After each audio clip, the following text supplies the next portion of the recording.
ሰላም ጤና ይስጥልን የተወደዳችሁና የተከበራችሁ ውድ የቻናላችን ተከታታዮች እንዴት አደራችሁ? እንደምን አረፈዳችሁ?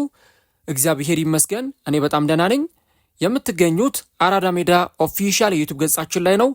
ለቻናሉ አዲስ ከሆናችሁና እንደዚህ አይነት ትንታኔዎች እንዲደርሷችሁ የምትፈልጉ አድማጭ ተመልካቾቻችን ቻናሉን ሰብስክራይብ በማድረግና የሮል ምልክቷን በመጫን የቻናላችን ቤተሰቦች እንድትሆኑ የአክብሮት ግብዣችን ነው።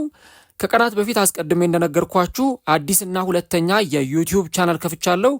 በዚህ የዩቲዩብ ቻናሌ ላይ የተለያዩ እግር ኳስን ጨምሮ ዓለም አቀፍ ዶክመንተሪዎችና ያልተሰሙ ታሪኮች ወደ እናንተ የማደርስ ይሆናል።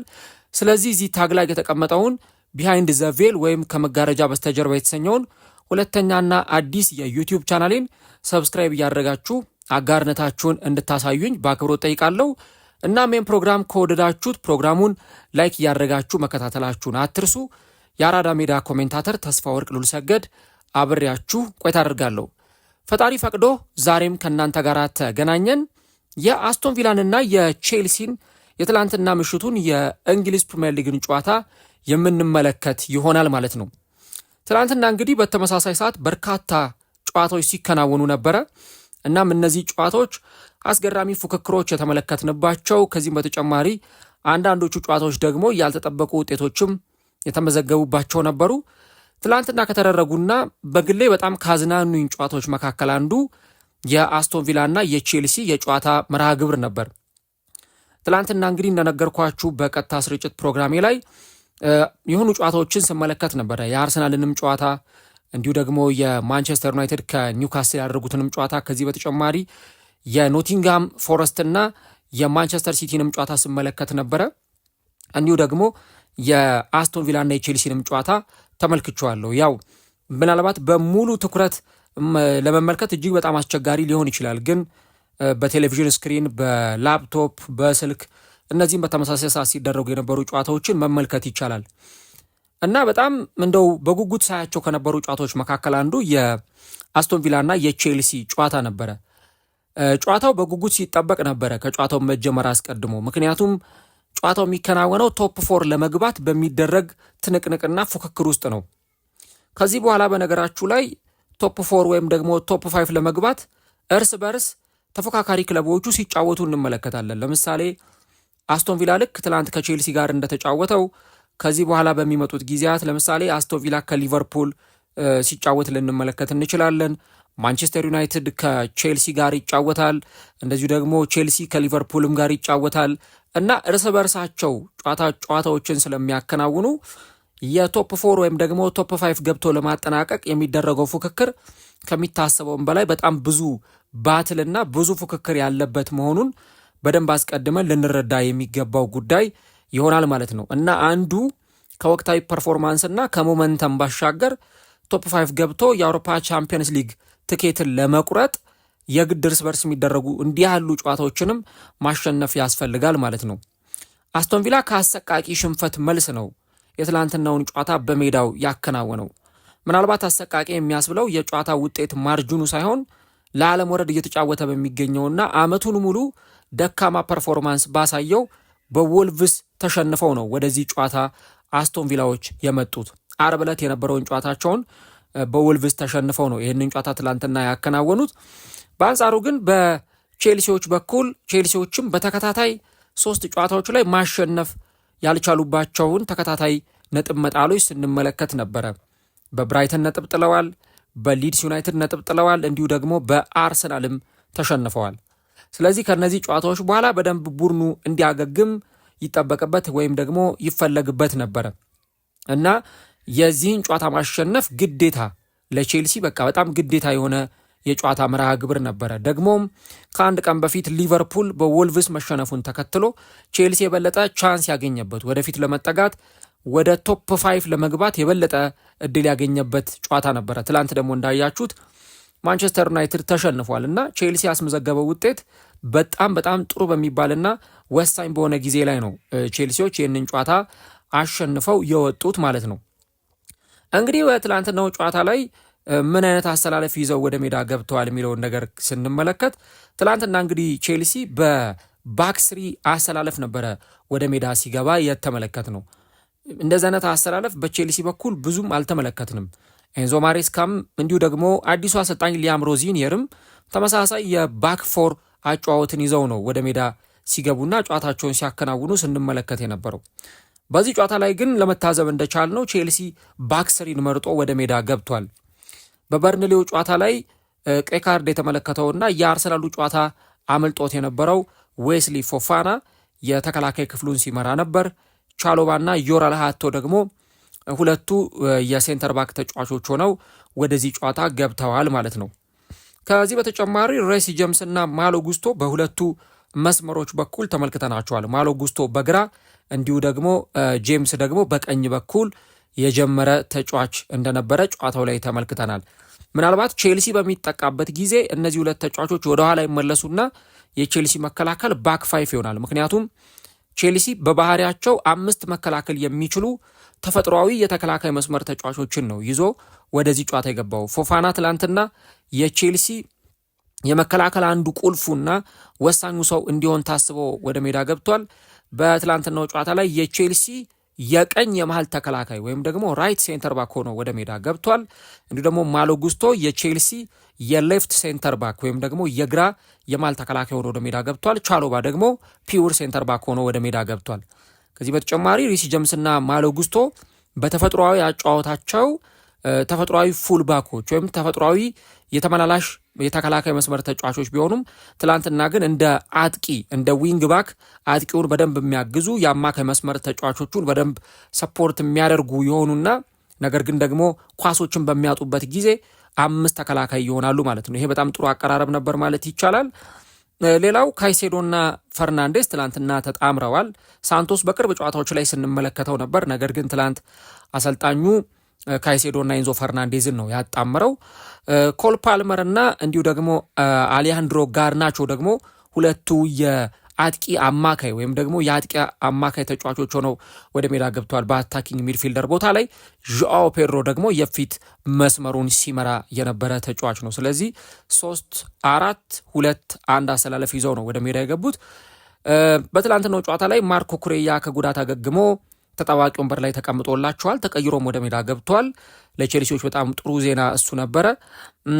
ከዚህ በተጨማሪ ግን ትላንትና ሮበርት ሳንቼዝ በቼልሲ በኩል በቋሚነት አልጀመረም። እንግዲህ አሰልጣኙ ትላንትና ፊሊፕ ጆርገንሰንን ነው ወደ ሜዳ አስገብቶ ሲጫወት የተመለከት ነው። ያው ሮበርት ሳንቼዝ ብዙ ጥያቄዎች የሚነሳበት ግብ ጠባቂ ነው በቼልሲ በኩልና ትላንትና እንግዲህ አሰልጣኙ እሱን ወደ ሜዳ ከማስገባት ይልቅ የቼልሲ ሁለተኛ ግብ ጠባቂ የሆነውንና በተለያዩ የውስጥ ውድድሮች ምናልባት ካራቦ ካፕ ወይ ኤፍ ኤ ካፕ ላይ እንዲጫወት የምንጠብቀውን ዴኒሻዊውን ዴንማርካዊውን ግብ ጠባቂ ፊሊፕ ጆርገንሰንን ትላንትና አሰልጣኙ ወደ ሜዳ አስገብተዋል ማለት ነው።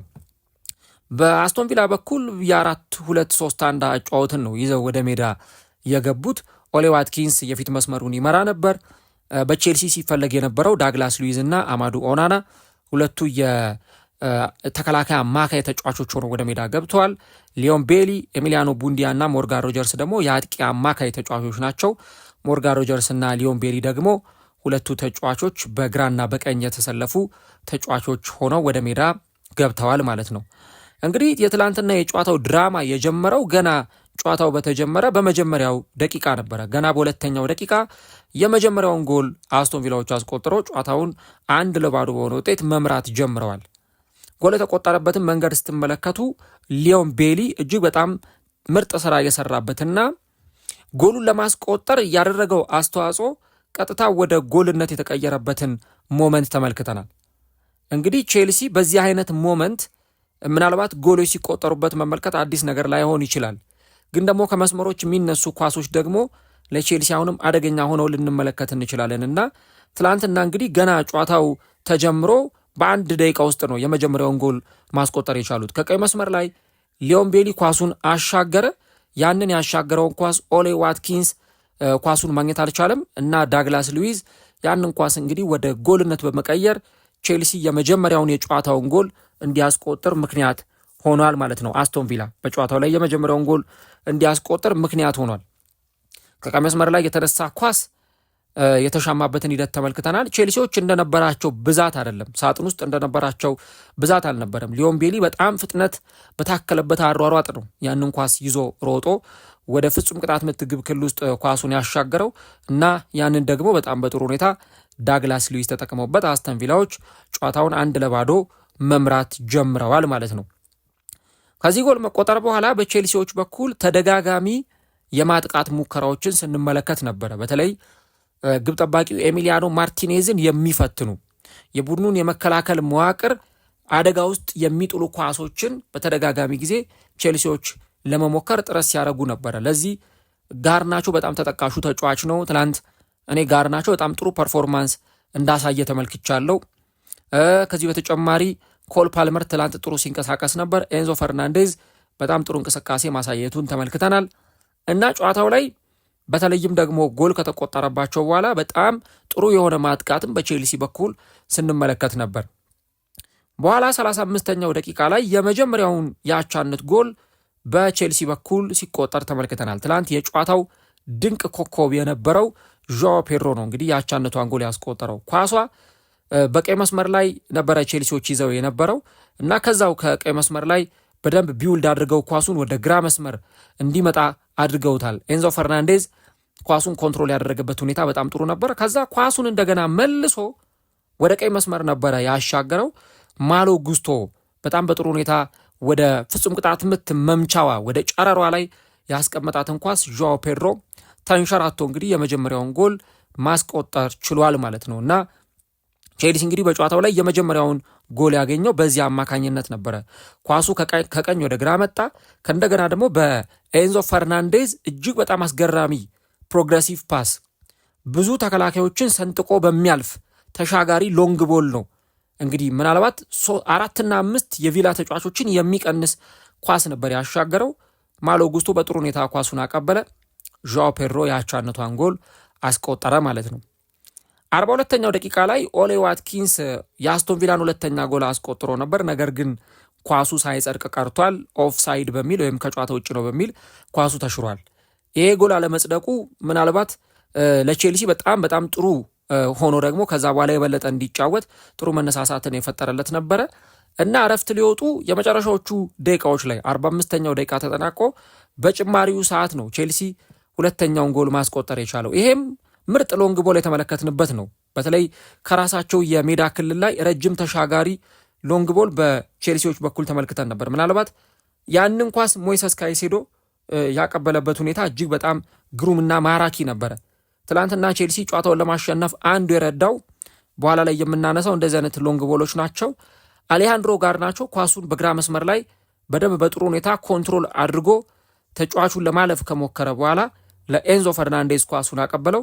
ዦ ፔድሮ ኳሱን ቺፕ አድርጎ በሚያምር አጨራረስ በድንቅ ፊኒሽንግ ሁለተኛውን ጎል ለቼልሲ አስቆጥሮ ጨዋታው 2-1 በሆነ ውጤት ለረፍት ወደ መልበሻ ክፍል አምርተዋል ማለት ነው። እንግዲህ ቪላዎች ከረፍት ሲመለሱ ማቲካሽ ተጎድቶ ስለነበረ በሱ ቦታ ላይ ላማሬ ቦጋርዴ የተባለውን ተጫዋች ለመቀየር ተገደው ነበረ።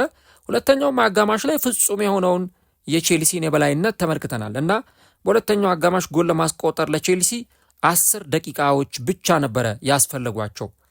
በ10 ደቂቃ ውስጥ ሶስተኛውን ጎል አስቆጥሯል። ይህንን ጎል ደግሞ ማስቆጠር የቻለው ትላንት ጥሩ ሲጫወት የነበረው ኮል ፓልመር ነበረ። ቪላዎች እያጠቁ በነበሩበት ሰዓት ኳሱን ወደ ቼልሲ የግብ ክልል ይዘው ገብተው በቼልሲ የግብ ክልል ላይ ኳሱን የተጫወቱ በነበረበት ሰዓት ላይ የተቀሙት ኳስ ነው። በጣም በጥሩ ሁኔታ እንደገና አሁንም ካይሴዶ ለዚህ ጎል አስተዋጽኦ ነበረው። ከግራ መስመር ላይ የዦ ፔድሮ እንቅስቃሴን ተመልክተናል። በኋላ ላይ ኮል ፓልመር ወደ ሳጥን ነበር ኳሷን የጣላትና በረጅሙ ኳሱ ተመታ። ግብ ጠባቂው ያንን ኳስ ተፋው። እሱ የተፋውን ኳስ ኤሚሊያኖ ማርቲኔዝ የተፋውን ኳስ እጅግ በጣም በድንቅ ሁኔታ ኮል ፓልመር ይሄ በጫማው ፊት ለፊት ወይም ደግሞ በእግሩ ወጋ አድርጎ ነው ያችን ኳስ ያስቆጠራት። ሬሲ ጀምስ ያሻማውን ኳስ ነው ግብ ጠባቂው የተፋው እና ኮል ፓልመር ሶስተኛውን ጎል በዚህ አይነት ሁኔታ አስቆጠረ። ከዚህ ጎል መቆጠር በኋላ በቃ ቪላዎች ጋር ተስፋ መቁረጥ ይታይባቸው ነበረ። አራተኛውን ጎል ደግሞ በሚገርም ካውንተር አታክ አሌሃንድሮ ጋርናቾ አቀብሎት ያንን ኳስ ደግሞ እንደዚሁ ሲጨርሰው ተመልክተናል። አክቹሊ ካውንተር አታክ ለማለትም ይከብዳል። ምክንያቱም ኳሱን በጣም በጥሩ ሁኔታ ነው በቢውልድ አፕ የተጫወቱት ቼልሲዎች። እንዳልኳችሁ ረጅም ኳስን ተጠቅመዋል። የቪላን 4 እና 5 ተከላካዮች ሌሎች ተጫዋቾችን የሚቀንሱ ኳሶችን ማለት ነው። ኮል ፓልመር በረጅሙ ለጋርናቾ አቀበለው። ጋርናቾ ማይነስ ያደረገለትን ኳስ ዦ ፔድሮ አስቆጥሮ ጨዋታውን 4-1 በሆነ ውጤት አሸንፈው አጠናቀዋል ማለት ነው። እና ትላንትና እንግዲህ ጎሎች የተቆጠሩበት ሁኔታ በአጠቃላይ በጨዋታው ላይ የነበረው የቼልሲዎችና የአስቶን ቪላዎች እንቅስቃሴ ይህንን የሚመስል ነበረ። እንግዲህ ጨዋታው ላይ ቼልሲ ሲያሸንፍ በሙሉ የበላይነት ነው ጨዋታውን ያጠናቀቀው። እኔ ትላንት እንደነገርኳችሁ የማንቸስተር ዩናይትድንም ጨዋታ ከዚህ በተጨማሪ ደግሞ የአርሰናል ከብራይተን የኖቲንግሃም ፎረስት እና የማንቸስተር ሲቲንም ጨዋታዎች ስመለከት ነበረ። በጣም ካዝናኑኝ ጨዋታዎች ይህንኛው ቀዳሚው ጨዋታ ነበረ። ትላንትና አስቶን ቪላዎች በጨዋታው ላይ 9 ሙከራዎችን ሞክረው ከ9ኙ 4ቱ ብቻ ነበረ ኢላማውን የጠበቀ ሙከራ ማድረግ የቻሉት። ቼልሲዎች 15 ሙከራ ሞክረው 8ቱ ኢላማውን የጠበቀ ሙከራ ነበረ። ቼልሲ 3.9 ኤክስፔክትድ ጎል አስመዝግቧል። አስቶን ቪላ ደግሞ 0.9 ኤክስፔክትድ ጎል በትላንትናው ጨዋታ ላይ አስመዝግቦ ነበረ። አስቶን ቪላ 42 በመቶ ኳስ ሲቆጣጠር፣ ቼልሲ ደግሞ 58 በመቶ ኳስ የተቆጣጠረበት የጨዋታን ምሽት ትላንትና ተመልክተናል። ስለዚህ በሁሉም ነገሮች በኳስ ቁጥጥር፣ በሙከራ ረገድ ብዙ ኳሶችን በመቀባበል ኢላማውን የጠበቀ ሙከራ በማድረግ በኤክስጂ ካያችሁት ቼልሲ ፍጹም የበላይነት የወሰደበት ነው። በነገራችሁ ላይ በአንድ ጨዋታ 3.9 ኤክስፔክትድ ጎል ማለት በጣም ብዙ ነው።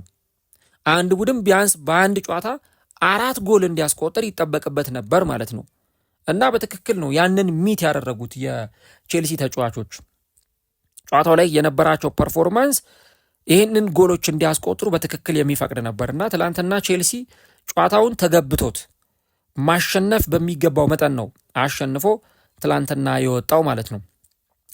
በትላንትናው ጨዋታ ላይ አንድ መጠቀስ ያለበት ተጫዋች ዣኦ ፔድሮ። ያው ትላንት ኮል ፓልመር ጥሩ ነበር፣ ሬሲ ጀምስ ጥሩ ተጫውተዋል። አሌሃንድሮ ጋርናቾ ትላንትና ጥሩ ሲጫወት የተመለከትንበት ጨዋታ ነበረ። ዣኦ ፔድሮ ግን በጣም ልዩነት ፈጣሪው ተጫዋች እንደሆነ ተመልክተናል። በቼልሲ በኩል የአጥቂ ነገር ኢሹ መሆን ከጀመረ ቆይቷል። በቃ ቼልሲ አጥቂ የለውም፣ ይሄ ጨራሽ የሚያስፈራ ልክ ከዚህ ቀደም እነ ዲዮጎ ኮስታ ወይ እነ ዲዲየር ድሮግባ እንደነበሩበት አይነት ጊዜ በቃ ፊት መስመር ላይ ጨራሽ የሆነ ጎል አይመሬ አጥቂ በቼልሲ በኩል ይፈለግ ነበረ። ለዚህ ሲባል ብዙ ተጫዋቾችን አስፈርመዋል። በቅርብ ጊዜ እንኳን እነ ኒኮላስ ጃክሰን ወይ ደግሞ እነ ሊያም ዴላፕ አይነት ተጫዋቾችን አስፈርመዋል። ነገር ግን ዣኦ ፔድሮ ዓለም የክለቦች ዋንጫ ላይ ያሳየንን ፐርፎርማንስ ከዛ በኋላ መድገም ሲያቅተው በቃ በቼልሲ ቤት ጥሩ ያልሆነ ዝውውር ነው፣ ተጫዋቹ በጣም ስትራግል እያደረገ ነው ይባል ነበረ። ትላንት ግን በጣም የሚገርም ፐርፎርማንሱን ያሳየው። ለምሳሌ የመጀመሪያውን ጎል ሲያስቆጥር ቀለል ባለ መንገድ ነው ያችን ጎል ያስቆጠራት። ኳሱ ተሻማለት፣ ተሻገረለት። ያንን ኳስ ተንሸራቶ ከማሎ ጉስቶ የደረሰውን ኳስ በቀላሉ አስቆጥሯል። ሁለተኛውን ጎል ሲያስቆጥር የአጥቂ ማይንዱን የተመለከትንበት ነበረ። ምን አይነት ፊኒሽንግ እንዳለው በደንብ አሳይቶናል። ኤንዞ ፈርናንዴዝ ያንን ኳስ ሲሰጠው ኳሷን ቺፕ አድርጎ ነው በኤሚሊያኖ ማርቲኔዝ መረብ ላይ ያንን ኳስ ያስቆጠረው እና ዣኦ ፔድሮ አጨራረስ ላይ በጣም ግሩም የሆኑ ፊኒሽንጎችን ማሳየት የሚችል ተጫዋች ነው። ያንን በደንብ ተመልክተናል። በኋላ ላይ ደግሞ በሁለተኛው አጋማሽ አስቆጠራትንም ጎል ብትመለከቱ በጣም ቆንጆ በሆነ ሁኔታ ጋርናቾ አቀበለው። ድንቅ በሆነ አጨራረስ ያንን ጎል አስቆጥሮ ሃትሪክ የሰራበትን ጎል ማግኘት ችሏል። እና እንግዲህ አሁን ተጫዋቹ በባለፉት 11 ጨዋታዎች 10ኛ ጎሉን ነው ትላንትና ያስቆጠረው። 8ኛ፣ 9ኛና 10ኛ ጎሎቹን ትላንትና አስቆጥሯል። እና በጣም የሚገርመው አንድ ስታት ዣኦ ፔድሮ ጎል ባስቆጠረባቸው ጨዋታዎች ቼልሲ ተሸንፎ አያውቅም። ይሄ አንዱ በጣም የሚያስገርመው ስታት ነውና አሁን ከሊያም ዴላፕና ከዚህ ተጫዋች ምረጡ ቢባሉ በእርግጠኝነት ቼልሲዎች የሚመርጡት አይናቸውን ሳያሹ ሁለቴ እንኳን ሳያስቡ ዣኦ ፔድሮ ነው። እንግዲህ ሊያም ዴላፕ ቼልሲን ከተቀላቀለበት ጊዜ አንስቶ 2 ጎሎችን ያስቆጠረ ተጫዋች ነው። ነገር ግን ደግሞ ዣኦ ፔድሮ ባይፋር በርቀት በጣም በጣም በጣም የሚያስገርም ፐርፎርማንስ እያሳየ የሚገኝ ተጫዋች ነው። አሁን ለከፍተኛ ጎል አስቆጣሪነት ወይም ደግሞ ለወርቅ ጫማው አሸናፊነት የተፎካከረ ነው የሚገኘው። ብታምኑም ባታምኑም እዛ ደረጃ ላይ ደርሷል። ኤርሊንግ ሃላንድ 22 ጎሎችን በማስቆጠር ይህ የማንቸስተር ሲቲው ተጫዋች የፕሪሚየር ሊጉ ከፍተኛ ጎል አስቆጣሪ ነው። አይጎር ቲያጎ የብሬንትፎርዱ ተጫዋች በውድድር ዓመቱ 18 ጎሎችን ማስቆጠር ችሏል። ከዚህ በተጨማሪ ደግሞ አንቷን ሴሜኞ ራሱ የማንቸስተር ሲቲ ተጫዋች ነው። 15 ጎሎችን አስቆጥሮ 3ኛ ደረጃ ላይ ተቀምጧል። ነገር ግን ደግሞ ዦዋ ፔድሮ በውድድር ዓመቱ 14 ጎሎች ላይ በመድረስ 5 አሲስቶችን በማድረግ በ29 ጨዋታዎች ላይ ተሰልፎ ተጫውቶ 4ኛ ደረጃ ላይ ተቀምጧል።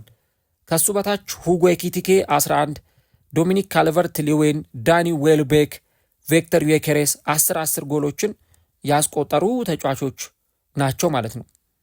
እና በጎል ማስቆጠሩ ረገድ አሁን በደንብ እየተዋጣለት የሚገኝ ተጫዋች ነው። እኔ አሁን 20 ጎል ሲደርስ ብንመለከተው ብዙም የሚያስገርመን አይሆንም።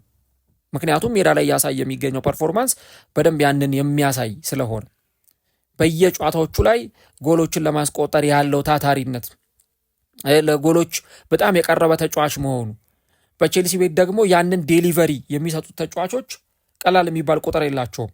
ለምሳሌ ኤንዞ ፈርናንዴዝ ለጎል ማስቆጠር የሚሆኑ እድሎችን አመቻችቶ ያቀብለዋል። በዚህ ቡድን ውስጥ በጣም ጥሩ የሆነ ኢንቮልቭመንት እንዳለው የምንናገርለት ተጫዋች ነው ኤንዞ ፈርናንዴዝ።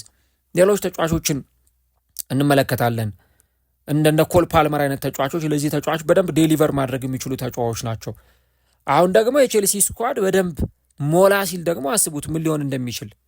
እነ ኤስቴቫኦ ወደ ሜዳ ሲመለሱ፣ ፔድሮ ኔቶ ትላንት አልነበረም፣ እነ ጄሚ ጊቴንስ፣ እነዚህ አይነት ተጫዋቾች ደግሞ በደንብ ወደ ሜዳ ሲመጡ ዣኦ ፔድሮን በደንብ ያግዙታል እና የተጫዋች 20 እና ከዛ በላይ ጎል ማስቆጠር የሚችልበት ፎርም ላይ እንደሚገኝ በደንብ የተመለከትንበት ነው እና አሁን ለቼልሲ በደንብ ወሳኝ ተጫዋች መሆኑን አስመስክሯል። እንደውም ከዚህ በኋላ በሚመጡት ጨዋታዎች ላይ እስከ ውድድር ዓመቱ መጨረሻ ድረስ ፊት ሆኖ በቃ በአካል ብቃቱ ላይ በሙሉ ፊትነሱ ላይ ተገኝቶ ጉዳት የሚባል ነገር ሳያጋጥመው እስከ ውድድር ዓመቱ መጨረሻ ድረስ እንዲዘልቅላቸው የቼልሲ ደጋፊዎች ይመኛሉ እና ተጫዋቹ አሁን በፕሪሚየር ሊጉ ካሉ ምርጥ የፊት መስመር ተጫዋቾች መካከል አንዱ መሆኑን እያስመሰከረ ነው። ሃላንድን ልናነሳ እንችላለን። በማንቸስተር ሲቲ ቤት ኢጎር ቲያጎ ብሬንትፎርድ ቤት እናነሳለን። በሊቨርፑል ቤት እነ ሁጎ ኤኪቲኬን እናነሳለን። ከነዚህ ተጫዋቾች ተርታ ዦዋ ፔድሮ መሰለፍ የቻለ ተጫዋች መሆኑን በደንብ እያስመለከተን ይገኛል ማለት ነው። ሌላው ግን በትላንትናው ጨዋታ ላይ እየተመለከትነው የቼልሲን ቢትዊን ደ ላይን የሚያቀብሏቸው ኳሶች ነው። ትላንትና እንግዲህ ሁለቱም ቡድኖች ቼልሲም አስቶን ቪላም ፕሮግሬሲቭ የሆኑ ፓሶችን መጫወት የሚወዱ ቡድኖች ናቸው። ነገር ግን ደግሞ የቼልሲን አጫወት ስትመለከቱ የሬሲ ጀምስ ሎንግ ቦል፣ ሞይሰስ ካይሴዶ በረጃጅሙ የሚጥላቸው ኳሶች፣ እንደዚህ አይነት ኳሶች በነገራችሁ ላይ 4-5 ተጫዋቾችን ነው የሚቀንሱላችሁ በአንድ ጊዜ። ረጃጅም ተሻጋሪ ኳሶች፣ በረጃጅሙ የሚጣሉ ሎንግ ቦሎች በቀላሉ ቼልሲዎችን ጎል እንዲያስቆጥሩ ሲረዳቸው ነበር። ለምሳሌ የመጀመሪያው ጎል ሲቆጠር ያ በረጅሙ የተሻገረው ኳስ ማሎ ጉስቶ እግር ጋር ሲደርስ በቀላሉ ነው ያ ኳስ የደረሰው። 5-6 ተጫዋቾች በመካከል ነበሩ። እነዛን ተጫዋቾች አልፎ ነው ያ ኳስ በቀላሉ ወደዛ ሄደውና ቼልሲዎቹ ጎል ያስቆጠሩት እና ቼልሲ ትላንትና በመሃል ሜዳው ላይ ያንን የበላይነት ሲወስድ ይሄ የፕሮግሬሲቭ ፓስ አጫወታቸው እጅግ በጣም የተለየ ነበረ። ኤንዞ ፈርናንዴዝ የቦታ አያያዙ እነ ሮጀርስን እነ ያን ማትሰንን በደንብ ኮንትሮል ያደረጉባቸው ሁኔታዎች በጣም በጣም ጥሩ ነበሩ። አራተኛው ጎል ሲቆጠር ደግሞ አይታችኋል። ኮል ፓልመር ያንን በጣም የሚያስገርም ሎንግ ቦል ነው እንደገና ያቀበለው። ያንን ሎንግ ቦል በጣም ጥሩ በሆነ ሁኔታ ድንቅ በሆነ ሁኔታ ነው ያቀበለው ለጋርናቾ። ጋርናቾ እና ዣኦ ፔድሮ አልተቸገሩም ያንን ኳስ ወደ ፊኒሽንግ ለመጨረስ እና በጣም በትላንትናው ጨዋታ ላይ ያን ነገር በደንብ ተመልክተናል። ቼልሲዎች ምናልባት ይህን ነገር ደጋግመው የሚጠቀሙት ከሆነ ተጋጣሚዎቻቸውን ለማሸነፍ ለሌላው ቼልሲን ለሚገጥመው ተጋጣሚ ቡድን እጅግ በጣም አስቸጋሪ ሲሆን ልንመለከት እንችላለን እና ያንን ነው እንግዲህ ትላንትና ያየ ነው። ያው የአስተን ቪላ የመከላከል ጉዳይ ከጊዜ ወደ ጊዜ እጅግ በጣም አሳሳቢ እየሆነ መጥቷል። ለኡናይ ኤምሬ በተለይ በጣም ኮንሰርን የሚያደርጋቸው ጉዳይ ይመስለኛል። ምክንያቱም ቡድኑ ኮምፓክት ሆኖ እየተከላከለ አይደለም። ኢቭን ኳሱን እንኳን ለቼልሲ ሰጥቶ ትላንትና ሲከላከሉ የነበሩበት መንገድ ዞናል ማርኪንጋቸው እንደገና ደግሞ ይሄ ሰው በሰው ማንቱማን ማርኪንጋቸው ትላንትና በአጠቃላይ ጥሩ የሚባል አልነበረም እና በተለይ ደግሞ እንደ ቼልሲ ላለ ቡድን 90 ደቂቃ ፕሬዠር እያሳደረ የሚጫወት ቡድን ሲሆን በጣም ነገሩ አስቸጋሪ ሊሆን ይችላል እና ትላንትና ቪላዎች በሚገባ ሁኔታ ጫን ብሎ አልተጫወቱም። ከዛ ውጭ ግን ኮል ፓልመርን፣ ኤንዞ ፈርናንዴዝን፣ ዦ ፔድሮን፣ ጋርናቾን ኮንትሮል አላደረጓቸውም። ትላንትና በሚገባው ልክ ያንን አይነት ሁኔታ አላሳዩም። ለዚህ ፔድሮ ያስቆጠራትን አራተኛዋን ጎል ብትመለከቱ በቃ ባዶ ነበር ያገኙት ያንን ኳስ። ጋርናቾ ያንን ኳስ ሲያቀብል በጣም አልተቸገረም ነበረ። ዦ ፔድሮ ጎሉንም ሲያስቆጥር ባልተቸገረበት ፖዚሽን ላይ ሆኖ ነው ያንን ኳስ ወደ ግብነት የቀየረው። ከዛ ደግሞ ፊት መስመር ላይ የሚጫወቱ ተጫዋቾች ለምሳሌ የመጀመሪያውን ጎል የተቆጠረበትን ስታዩት የማሎ ጉስቶ ያቺን ማይነስ ያደረጋትን ኳስና የዦ ፔድሮ አጨራረስ የአስቶን ቪላ መከላከል እጅግ በጣም ደካማ መሆኑን በደንብ የሚያሳይ መሆኑን እንገነዘባለን። ይህ ጨዋታ ታዲያ ለቼልሲ ምን ማለት ነው? ቼልሲ ከፊት ለፊቱ ምን አይነት ሳምንታት ደግሞ ይጠብቁታል የሚለውን ማየት በጣም አስፈላጊ ጉዳይ ይሆናል። እንግዲህ ይህ ሳምንት ለቼልሲዎች እጅግ በጣም ወሳኝ የሚባል የጨዋታ ሳምንታትን እያሳለፉ የሚገኙበት ነው እና ምናልባት እንግዲህ ወደ ቻምፒየንስ ሊግ ለመግባት ይሄ እንደ አንዱ መንደርደሪያ ውጤት ሊሆን ይችላል ወይም አንዱ ወሳኝ የሚባል ውጤት ሊሆን ይችላል እንጂ ብቻውን ግን በቂ የሚባል አይደለም። ቶፕ ፎር ላይ ያለው ፉክክር ከጊዜ ወደ ጊዜ በጣም ተጠናክሮ እየቀጠለ ነው። ማንቸስተር ዩናይትድ ተሸንፏል ትላንትና፣ ሊቨርፑል ከትላንትና በስቲያ ተሸንፏል፣ ብሬንትፎርድ ከትላንትና በስቲያ ነጥብ ጥለዋል ከቼልሲ በታች የነበረው ቡድን። ስለዚህ ለቼልሲ በጣም ጥሩ የሚባል ነው የእነዚህ ቡድኖች ነጥብ መጣል። አሁን ቅድም እንዳልኳችሁ ራሳቸው ክለቦቹ እርስ በርስ ስለሚጫወቱ አሁን ቼልሲ ከዚህ በኋላ ማንቸስተር ዩናይትድን ማግኘቱ አይቀርም። ምናልባት ባለሰዓታት ኦልትራፎርድ ሄዶ ነው ያንን ጨዋታ የሚያከናውነው። በጣም ጠንከር ያለ ጨዋታ ይሆናል። ቼልሲ ከማንቸስተር ሲቲ ሲጫወት እንመለከታለን። ቼልሲ ከሊቨርፑል ይጫወታል። በጣም ጠንካራ የሆኑ ፊክስቸሮች በቼልሲ በኩል መኖራቸው አይቀርም ከዚህ በኋላ በሚመጡት ጊዜያት። እንደውም ባለፈው አንድ ፕሮግራም ሰርቼላችሁ ነበረ። ካሉት ጨዋታዎች ሁሉ ሌሎቹ ክለቦች ካሏቸው ጨዋታዎች ሁሉ በጣም ከባባዶቹን ፊክስቸሮች የሚያደርገው ቼልሲ ነው። ባለፈው አርሰናልን ገጠመ፣ ትላንት ደግሞ አስቶን ቪላን ገጥመዋል። ቀጥሎ ከኒውካስል፣ ከዛ ከኤቨርተን፣ ከማንቸስተር ሲቲ፣ ከማንቸስተር ዩናይትድ፣ ከብራይተን፣ ከኖቲንግሃም፣ ከሊቨርፑል፣ ከቶተንሃም እና ከሰንደርላንድ ጋር ጨዋታዎቻቸውን ያከናውናሉ እና ጨዋታዎቹ ቀላል የሚባሉ አይደሉም። በጣም ጠንከር ያሉ ጨዋታዎችን ነው የሚያደርገው። ከዚህ በኋላ ኢቭን ቀላል የሚባል ተጋጣሚ አይኖረውም ቼልሲ እና ሁሉም እርስ በርሳቸው የቶፕ ፎር ቡድኖች ስለሚገናኙ የቶፕ ፎር ቡድኖች እርስ በርሳቸው ጨዋታዎቻቸውን ስለሚያከናውኑ ያ አንድም እጅግ በጣም ወሳኝ ይሆናል። በተለይ ደግሞ ጨዋታዎችም በማድረግ አኳያ ጨዋታዎች ላይ ውጤት ከማስመዝገብ አኳያ እርስ በርስ የሚደረጉት ጨዋታዎች በጣም ወሳኝ ናቸው። ለምሳሌ ሊቨርፑል የምትመለከቱ ግንቦት ወር ላይ የሚያደርጋቸው አራቱም ጨዋታዎች ከቶፕ 5 ተፎካካሪዎች ጋር የሚደረግ ነው። በ35ኛው ሳምንት ከማንቸስተር ዩናይትድ፣ በ36ኛው ሳምንት ከቼልሲ፣ በ37ኛው ሳምንት ከአስቶን ቪላ፣ በ38ኛው ሳምንት ከብሬንትፎርድ ጋር ሲጫወቱ እንመለከታለን።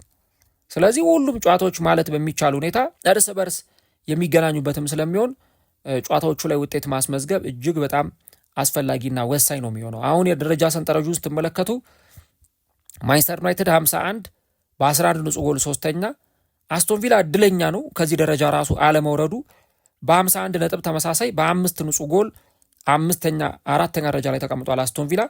ቼልሲ በጎል ክፍያ በልጧል ሊቨርፑልን በ48 ነጥብና በ19 ንጹህ ጎል 5ኛ ደረጃ ላይ ተቀምጧል። እንዲሁ ደግሞ ሊቨርፑል በ48 ነጥብ 6ኛ ደረጃ ላይ ተቀምጧል። ብሬንትፎርድ በ44 ነጥብ 7ኛ ደረጃ ላይ ተቀምጧል። ስለዚህ ከ3ኛ ደረጃ ጀምሮ እስከ 7ኛ ያሉት እነዚህ ቡድኖች 5 ቡድኖች ቶፕ 5 ገብተው ለማጠናቀቅ ያው አንደኛና ሁለተኛ እንኳን ያው እንግዲህ የትኛው አንደኛ የትኛው ሁለተኛውን ይጨርሳል ከሚለው ጉዳይ በስተቀረ ኦልሞስት አርሰናልና ማንቸስተር ሲቲ ከ1 እስከ 2 እንደሚጨርሱ የታወቀ ነው። ከዛ ግን 3ኛ፣ 4ኛ፣ 5ኛ ይህንን ቦታ ይዞ ለማጠናቀቅ 5 ቡድኖች የሚፋለሙበት ይሆናል። ከ5ቱ 3ቱ ይህን ስፖርት ያገኛሉ። የትኛው ቡድን ያን ነገር ሲያገኝ እንመለከታለን የሚለውን እንግዲህ ቀጣዮቹ ጨዋታዎች ላይ አብረን የምንመለከተው ጉዳይ ይሆናል ማለት ነው።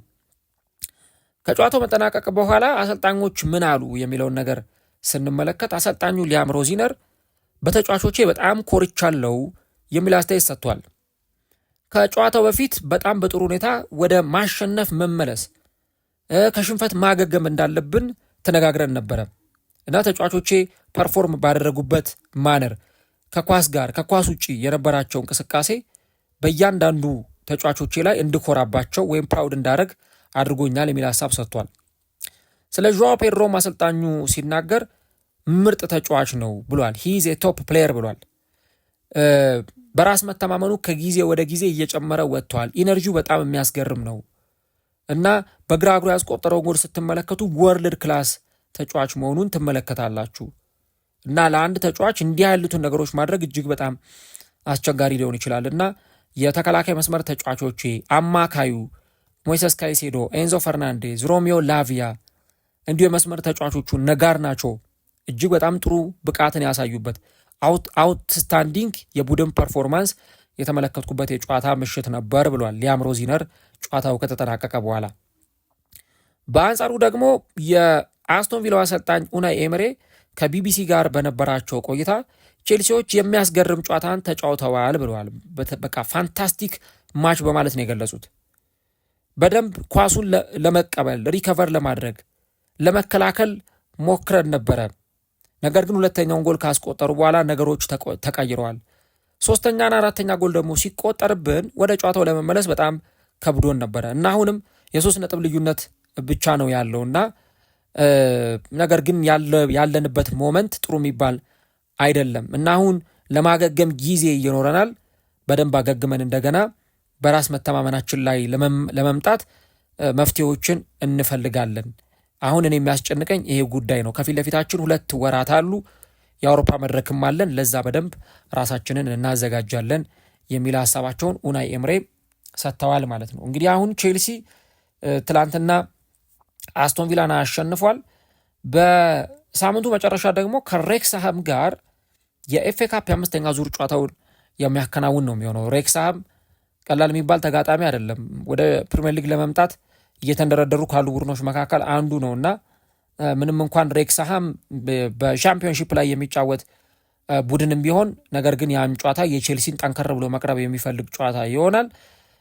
ከዚህ ጨዋታ ቀጥሎ ቼልሲ በሳምንቱ አጋማሽ ከሜዳ ውጪ ፒኤስጂን የሚገጥምበት ጨዋታ እጅግ በጣም በጉጉት የሚጠበቅ ነው።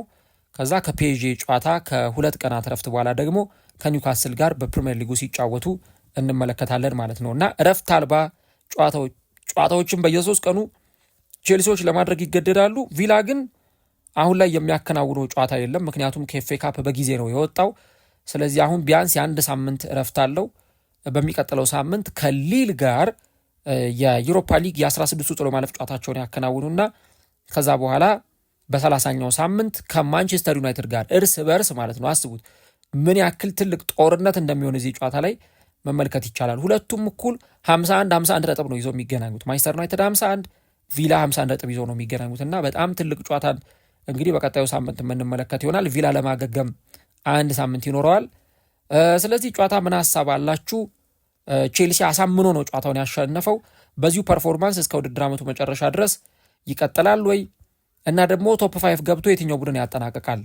ማንቸስተር ዩናይትድ፣ ሊቨርፑል፣ ቼልሲ፣ አስቶን ቪላ፣ ብሬንትፎርድ ከነዚህ ከአምስቱ የትኞቹ 3 ቡድኖች ቶፕ 5 ገብተው ያጠናቃሉ?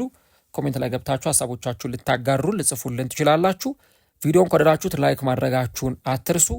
ቼልሲ እንግዲህ ብልጫ ወስዶ ወደ በርሚንግሃም ተጉዞ ያደረገውን ጨዋታ አስተን ቪላን አሸንፏል። የሙሉ ሰዓት ውጤት አስቶን ቪላ 1 ቼልሲ 4 ሆኖ ጨዋታው በዚህ ውጤት ተጠናቋል ማለት ነው።